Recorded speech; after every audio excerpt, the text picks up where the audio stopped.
শেখ হাসিনা পরবর্তী সময়ে বাংলাদেশের রাজনৈতিক পরিস্থিতি বেশ গুরুত্বের সঙ্গে প্রকাশ করছে আন্তর্জাতিক গণমাধ্যম।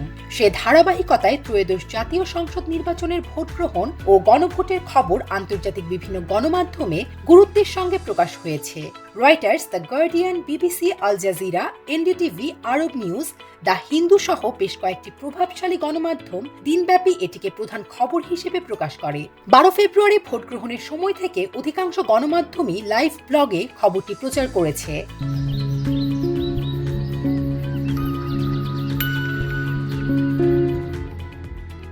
বাংলাদেশের ভোট গ্রহণ ও ফলের পুরো প্রক্রিয়া লাইভ সম্প্রচার করেছে রয়টার্স।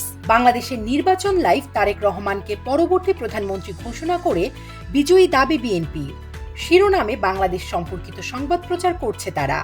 প্রতিবেদনে বলা হয়, নির্বাচনী কমিশনের পক্ষ থেকে চূড়ান্ত ফল ঘোষণা না হলেও প্রাথমিক ফলাফলে এককভাবে সংসদের সংখ্যাগরিষ্ঠ আসনে এগিয়ে রয়েছে বিএনপি। এই নির্বাচনকে 2024 সালের গণ অভ্যুত্থানের পর দেশের প্রথম গণতান্ত্রিক পরীক্ষা হিসেবে দেখা হচ্ছে, যা দীর্ঘদিনের রাজনৈতিক পরিস্থিতির পর ক্ষমতার ভারসাম্যে বড় পরিবর্তনের ইঙ্গিত দিচ্ছে।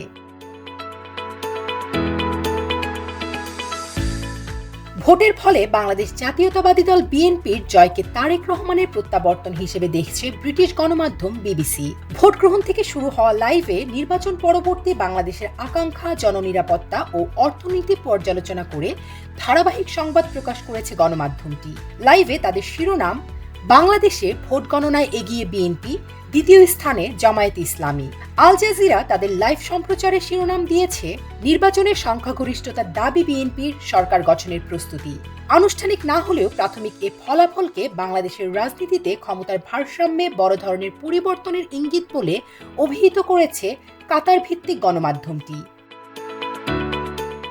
আরেক ব্রিটিশ গণমাধ্যম গার্ডিয়ানের প্রধান সংবাদে বাংলাদেশের নির্বাচনের ফল, হাসিনা পরবর্তী প্রথম নির্বাচনে বিএনপির জয়ের দাবি শিরোনামে প্রতিবেদনের বাংলাদেশের বর্তমান রাজনৈতিক পরিস্থিতিকে গণতন্ত্রের পরীক্ষা বলেও উল্লেখ করেছে গার্ডিয়ান।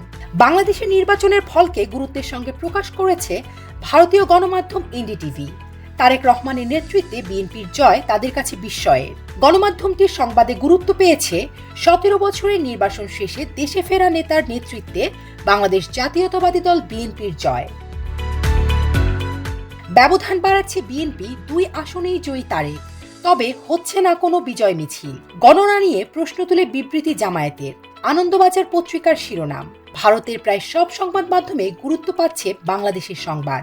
পাকিস্তানের গণমাধ্যমগুলোর প্রধান প্রতিবেদনে রয়েছে বাংলাদেশের নাম।